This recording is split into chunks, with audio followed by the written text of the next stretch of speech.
TV APSA. Oferecimento Bernardo Leite, Consultoria Empresarial e Video House Produções.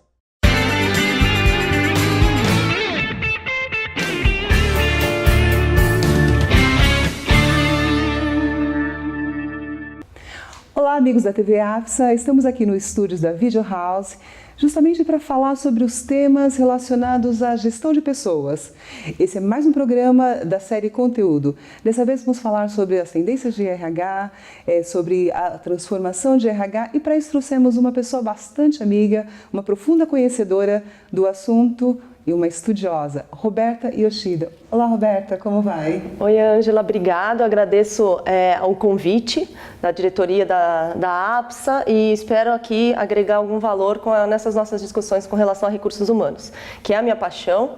É um tema que eu venho me desenvolvendo, estudando, então espero agregar aí com algumas informações que nós temos aí nessa estrada aí, na carreira que eu construí. Olha, como eu disse, a Roberta Yoshida é uma grande amiga de RH, e eu tive a oportunidade de estar com ela em alguns processos, de conhecer um pouco mais. Ela, de fato, é uma estudiosa. Conta um pouquinho da tua vida acadêmica pra gente, Roberta. Então, eu fiz a FEA USP, né? Fiz a Faculdade de Economia e Administração, me formei em Administração. Durante minha graduação, eu tive a oportunidade de passar um ano na Universidade de Illinois, nos Estados Unidos. Naquela época, né, jovenzinha, a gente em administração tem muitos campos. Eu imaginava que eu fosse trabalhar mais na área de marketing, e aí foi meu foco na University of Illinois. Voltando para o Brasil, eu me formei em administração e a vida me levou para recursos humanos, né? No meu último ano de faculdade, eu tive a oportunidade de trabalhar na FIA, que é o Instituto de Administração da USP, e lá eu participei do programa de MBA de RH. E aí comecei a me inteirar mais nos assuntos de recursos humanos, e a partir da minha formação eu optei pela carreira em recursos humanos.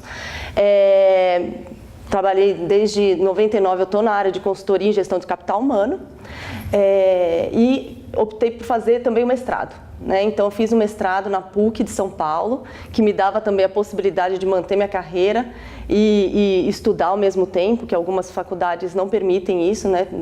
Então eu fiz vespertino noturno, minha pós-graduação, meu mestrado, e já voltado para a área de organização e recursos humanos. Olha, você tem de fato um currículo maravilhoso. Me diz uma coisa, como que você traz da vida acadêmica para as corporações? Ou seja, qual é o teu grau de contribuição, principalmente nesse momento que tem um tema, aliás, não exatamente nesse momento, mas é um assunto que está se discutindo já há algum tempo e que eu sei que é uma das especialidades tuas, que é o HR Transformation. Fala um pouquinho desse movimento para a gente. Na verdade, o HR Transformation é olhar para recursos humanos, para a área de recursos humanos enquanto negócio, né? Então, todos os gestores de RH são gestores de negócio. Se nós pensarmos em qualquer área de negócio, primeiro eu deveria definir a minha estratégia, né? Quais são as minhas estratégias, quais são as políticas que eu devo adotar, qual o meu modelo de operação, quem são os meus clientes, né? Então a gente vê a área de marketing fazendo isso muito bem, a área financeira, e muitas vezes a área de recursos humanos não se atenta. Nós temos sim clientes internos, né? E os clientes internos, eles devem ter serviços diferenciados da área de recursos humanos e níveis de serviços, inclusive. Nível de serviço é um ponto que nós estamos discutindo bastante, inclusive na série Conteúdo, que nós vamos abordar toda a parte de KPIs. Conta um pouquinho a respeito dessa parte de nível de serviço, dos SLAs, de todos esses itens. Como que tangibiliza? Níveis de serviços, a partir desse momento que a gente define quem são os clientes e que serviços eu vou prestar para esse cliente, eu tenho que definir também o meu modelo de operação, né? Então pensar em movimentos como centro de serviços compartilhados, questões relacionadas à terceirização, questões relacionadas a como é a minha estrutura de recursos humanos. A partir do momento que eu defino muito bem papéis e responsabilidades, eu consigo definir também os níveis de serviços. Então, se eu estou pensando numa empresa terceira, eu tenho meus níveis de serviço com a empresa terceira, com relação a alguns serviços de recursos humanos. Se eu tenho uma área de centro de serviços compartilhados, eu também vou ter níveis de serviços. né, definidos. Então, e os indicadores atrelados sempre no nível maior às estratégias da organização. Isso se dá claramente no processo que a gente entende que é o papel, um dos grandes papéis do executivo de RH ou do profissional de RH. A gente fala bastante a respeito do papel de administrador e do papel estrategista.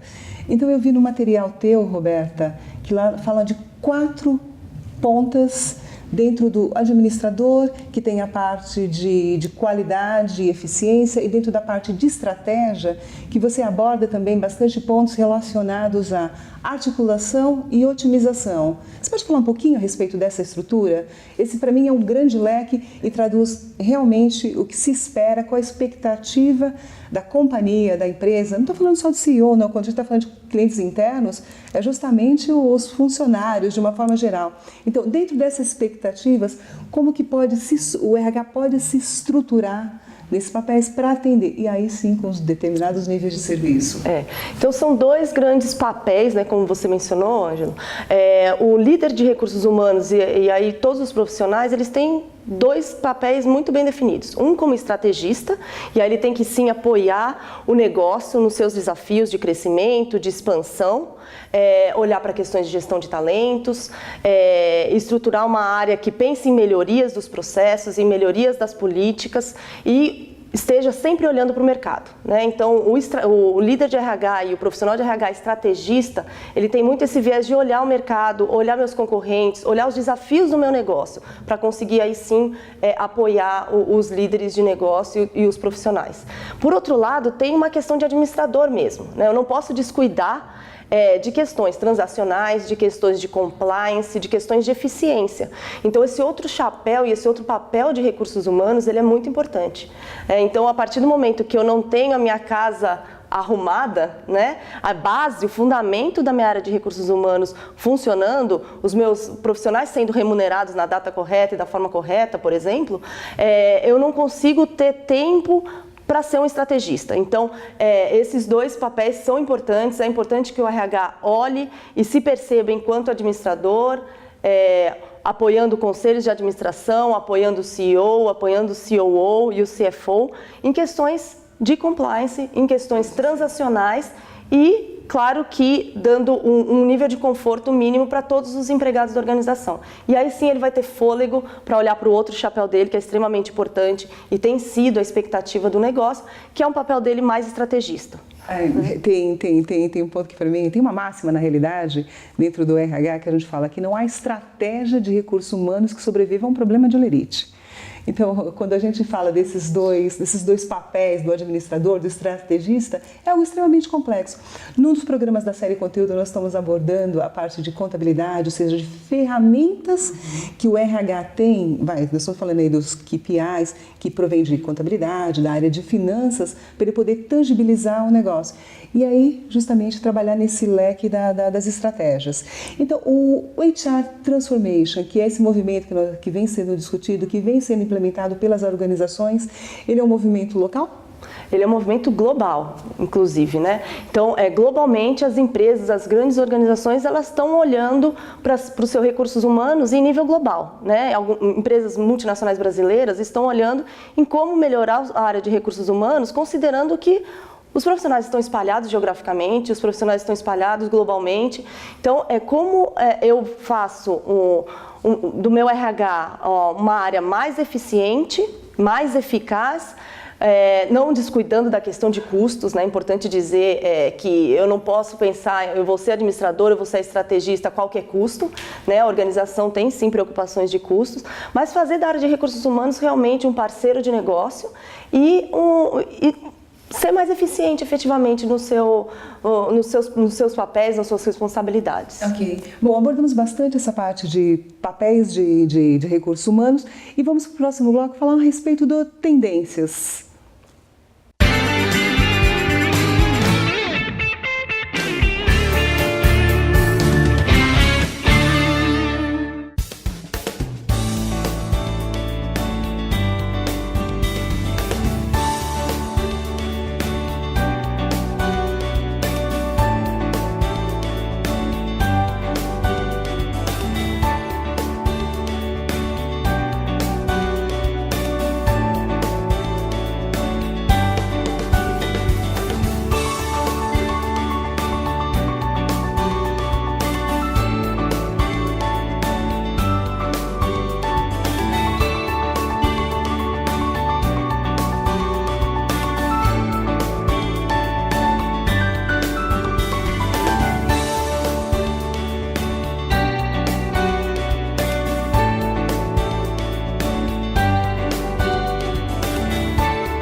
Estamos de volta ao estúdio da Video House e aqui a APSA está recebendo uma profissional, uma estudiosa de recursos humanos, que é a Roberta Yoshida. Nós falamos no primeiro bloco a respeito do HR Transformation. Agora nós vamos falar um pouco, abordar quais são as tendências globais de RH. Roberta. Obrigada, Ângela. A Deloitte, na verdade, eu acabei não falando da minha vida profissional, eu sou diretora da área de consultoria de gestão de capital humano na Deloitte, né?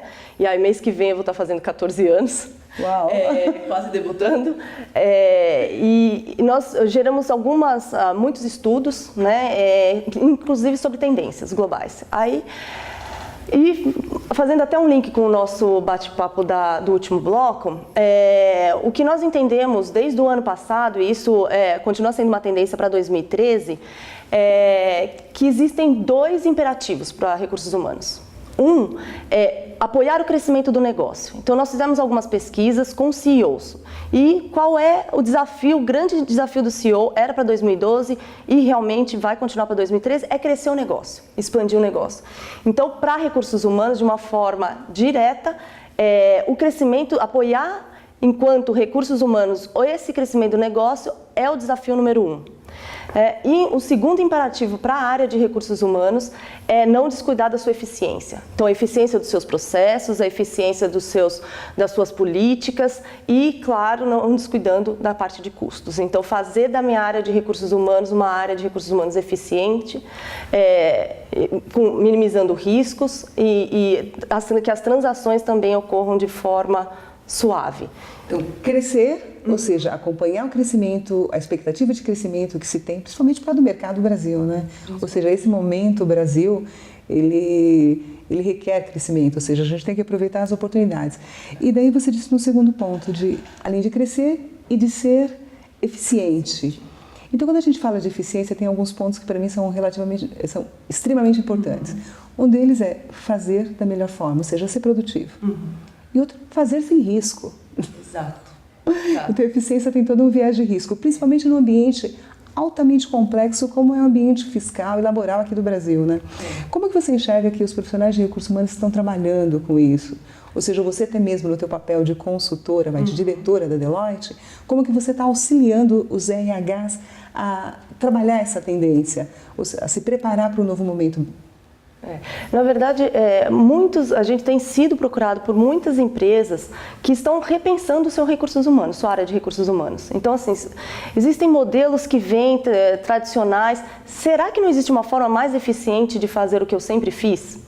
Então, movimentos como centro de serviços compartilhados e terceirização são 2 pontos que as áreas de recursos humanos têm nos procurado para falar sobre esses 2 itens, que realmente passam a ser cruciais, principalmente na área de compliance ou de riscos, né? E na parte transacional, é a garantia do meu dia a dia. Né? Então, essa parte de eficiência, o que a gente tem observado, um movimento do mercado, é realmente um repensar da área de recursos humanos. Né? Eu poderia estar fazendo executando as minhas transações de uma forma diferente. Né? Então, e aí volta novamente a uma transformação realmente dos recursos humanos. E aí eu volto a comentar 2 principais itens que a gente tem discutido muito: centro de serviços compartilhados e terceirização.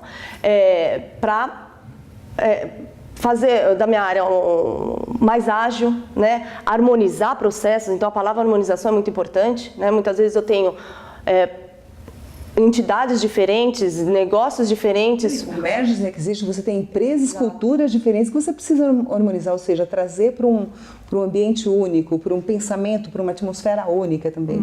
É harmonizar. Tá?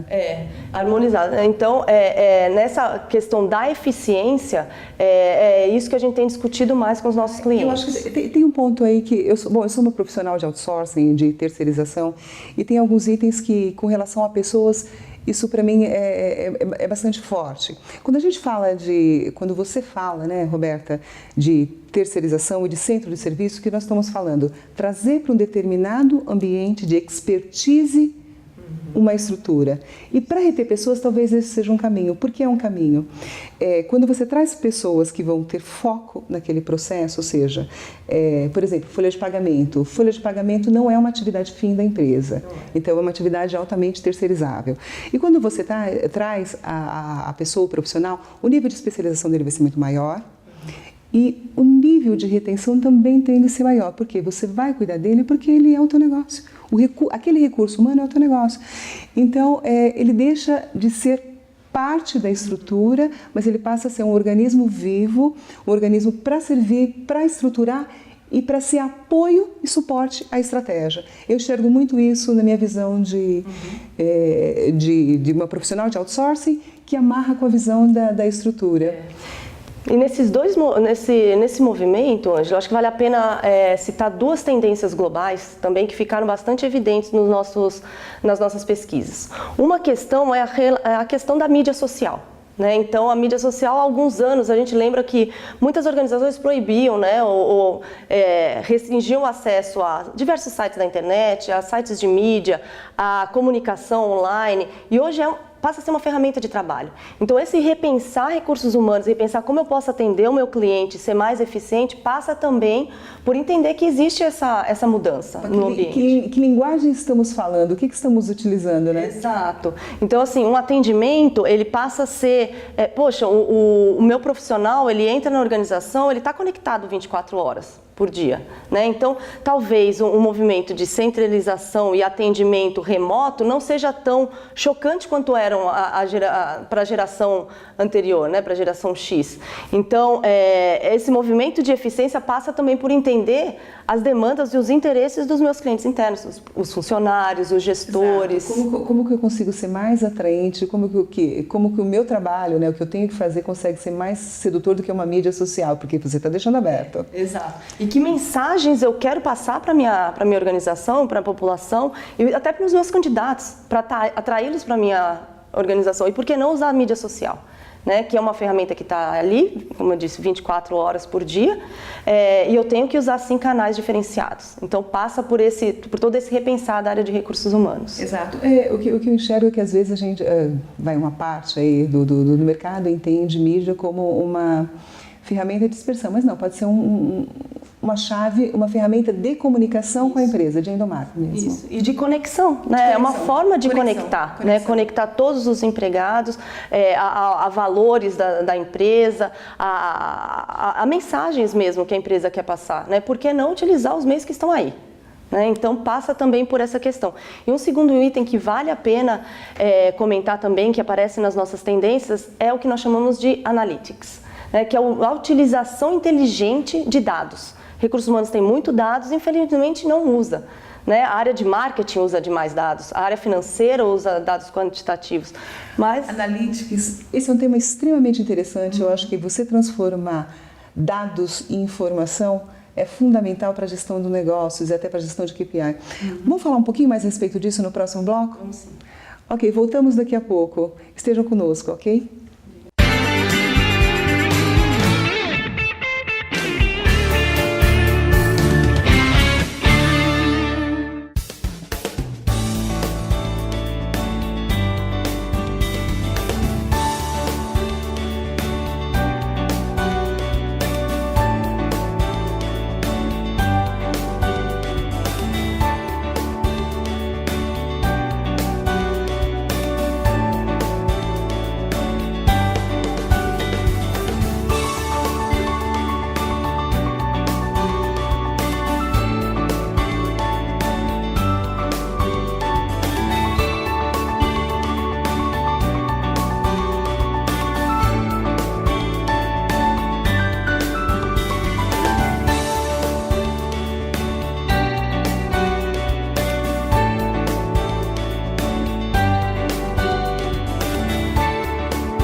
Voltamos aqui aos estúdios da Video House para a APSA recebendo a profissional de RH e a estudiosa Roberta Yoshida. Roberta, nós estávamos falando a respeito do Analytics como uma das tendências, aliás, a quarta tendência que você falou, e uma tendência global. Explica um pouco mais a respeito desse processo. O que a gente percebe, né, muitas áreas nas organizações, as organizações geram muita informação, né, e muitas áreas se aproveitam dessas informações, desses dados, né. A área financeira aproveita muito bem de dados quantitativos, a área de marketing, a área comercial, e a gente não vê esse movimento ainda na área de recursos humanos. Opa, pera um pouquinho. Eu faço outsourcing de folha de pagamento, eu uso as informações, porque para folha de pagamento nós temos uma base de dados poderosíssima. Exato. Vamos transformar isso em indicadores? Dados, exato. Uma base tão poderosa que para recursos humanos a folha de pagamento, nós temos todos os históricos lá. Transferências, desligamentos, admissões, aumentos de salário, todo o histórico da minha população está num sistema de folha de pagamento, está ali na base. Mas não é utilizado ainda de forma inteligente. Aí, extrapolando e aí utilizando métodos que principalmente foram criados quando no CRM, né, olhando a base de clientes, por que não pensar? Eu tenho toda essa movimentação da minha população, dos meus empregados, né? Um dos principais desafios é reter, né, o profissional. Por que não fazer análises estatísticas e preditivas, inclusive, né? E verificar quais são as probabilidades que esse profissional tem para sair, qual a probabilidade desse profissional tem em se manter na minha organização. Então, a gente sabe que RH tem muito dado, mas infelizmente não tem muita informação. E o Analytics vem com uma série de análises estatísticas, inclusive, que permitam uma previsão maior, né? E não ficar... o profissional de recursos humanos gosta muito de utilizar a percepção, o tal do sexto sentido, mas existem dados lá. Tangibilizar. E os líderes de negócio gostam de falar com recursos humanos quando recursos humanos traz dados, né? Traz informação, traz fato. Estatística. Exato. Você falou utilizar a ferramenta Analytics, ou seja, transformar dados em informações e aí em ferramentas de gestão de negócio. Você falou de reter. Obviamente, reter está um dos pontos mais importantes da agenda de um profissional de recursos humanos. Mas quando a gente fala em reter, se a gente tem as informações que nos indicam como reter esse profissional, então a gente também tem uma ferramenta que vai nos indicar como atrair. Exato. Porque se eu já sei a minha população que sai de uma determinada forma, então eu já sei na outra ponta como que eu deveria contratar. Então eu já estou desenhando todo o meu círculo de processos do RH. Exato, desde o ponto de atração, então eu tenho processos seletivos, muitas organizações têm processos seletivos mais competitivos do que o próprio vestibular, né? Então assim, a base dos meus candidatos me dão vários indicadores. Eu tenho um cliente que é mais fácil entrar a medicina na USP do que entrar na organização. Tá na mídia isso. E quanto dado tem lá, né? Quantos inscritos, o perfil dos inscritos, porém não existe informação nem muita análise com relação a esses dados. Então, realmente, todo o ciclo de vida do profissional, desde o início até a gestão dele dentro da empresa, existem dados e infelizmente não são utilizados. Então, aparece muito forte a utilização, claro, de tecnologia e análises estatísticas e preditivas para a área de recursos humanos. E aparece com uma tendência forte nos nossos estudos globais. Ok, então essa seria a quarta tendência global. Vamos falar um pouquinho do capítulo Brasil, ou seja, como que essas tendências se comportam aqui no Brasil. Quando nós estamos falando em grande parte, empresas multinacionais, tem toda uma estrutura, tem todo um aculturamento, tem todas essas tendências, mas elas passam por um processo de localização. Ou seja, como elas são vistas aqui? Quais são as tendências nossas? Quais são as tendências? E se a gente replicar os dois imperativos globais, que é apoiar o crescimento e a eficiência, é exatamente isso que está na agenda das empresas brasileiras, com alguns agravantes, né? Estamos alinhados, então? Com alguns agravantes. Então, se a gente pensar que batemos recordes, né, em termos de limite inferior com relação à taxa de desemprego, nós alcançamos uma taxa de desemprego ano passado de 4,6%. Que você trouxe é fantástica, a gente apresenta. Imagina a concorrência por mão de obra que não temos aqui no Brasil. Então, concorrência de mão de obra faz as empresas pensar numa gestão mais efetiva de talentos em questões de atração e retenção. Então, isso fica ainda mais forte no contexto Brasil, em que a taxa de desemprego está muito baixa e existe uma tendência, estudos indicam que existe uma tendência para que ela permaneça nesse patamar ou a taxa seja ainda inferior de desemprego. E, por outro lado, na contramão dessa história, o aumento do salário mínimo e um aumento da renda per capita, né? Então, a minha folha de pagamento está ficando mais cara, né? Os salários médios no Brasil estão ficando mais altos. Então, por isso que eu digo... Exato. Então, é agravada a questão de eu preciso apoiar o meu negócio, né? A crescer com escassez de recursos, escassez de talentos, escassez de mão de obra. Uma concorrência muito forte. Então, a área de recursos humanos tem que usar a inteligência em gestão de pessoas para conseguir alavancar essa questão de gestão de talentos, atração e retenção principalmente. Atração e retenção, esse é um ponto que dentro da série Conteúdo a gente está discutindo em vários momentos, e a gente, em alguns momentos nós falamos como atrair, reconhecer e reter. Exato. Mas tem um ponto que você falou hoje que é conectar, que é o connect. Connect também faz parte disso. Exatamente, Ângela. Se a gente for simplesmente pela vertente reconhecer, recursos humanos não pode pensar numa estratégia de atração e retenção simplesmente pela vertente de reconhecimento vis-à-vis salários, dizendo salários, né? Porque daqui a 3, 4 anos, e aí novamente, no nosso contexto Brasil, reduzir salário impossível, né? Então, a partir do momento que eu simplesmente... Você não tem consistência, você não tem sustentabilidade. Sustentação. Imagina daqui 3, 4 anos como vai parecer minha folha de pagamento, né? O meu custo de pessoal, sendo que a única ferramenta que eu tenho é aumentar o salário do meu pessoal, para reter e para atrair. Então, eu pago o passo de um profissional. Então, a inteligência de recursos humanos está exatamente na parte conexão. Então, como que eu consigo reter por meio de processos de conexão do meu profissional aos valores da empresa, a sistemas de reconhecimento não pecuniário, porque muitas empresas elas têm pago altos salários de entrada e dado bônus de retenção por conta desse ambiente todo de baixo desemprego, né? Me diz uma coisa, nós estamos falando todas essas tendências são com base no movimento, ou seja, no que aconteceu em 2012. Isso. Eu sei que agora está para sair a tendência 2013. Como que vai ser o processo de divulgação? Como que nós podemos fazer com que isso chegue às pessoas que estão nos ouvindo agora, aos nossos amigos da APSA? Exatamente, está previsto em abril, nós vamos fazer a divulgação das tendências globais com o capítulo Brasil.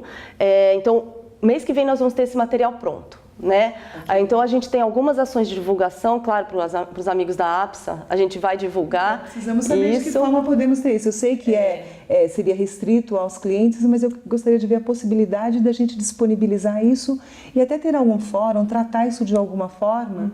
Daí eu já levo para a APSA esse compromisso, até mesmo como Deloitte, da gente abordar isso num evento, de forma que a gente consiga trabalhar todos os pontos para encarar o desafio. Desafio de startup, desafio de localização, desafio de atrair, manter conectado, reter as pessoas. Inclusive, algo que está na nossa agenda, a gente está planejando um evento, teremos um evento em junho, em que abordaremos vários pontos, vai ser um lançamento dessa publicação de tendências globais e Brasil, e vamos tratar de diversos desses temas, né, que são realmente os desafios de recursos humanos.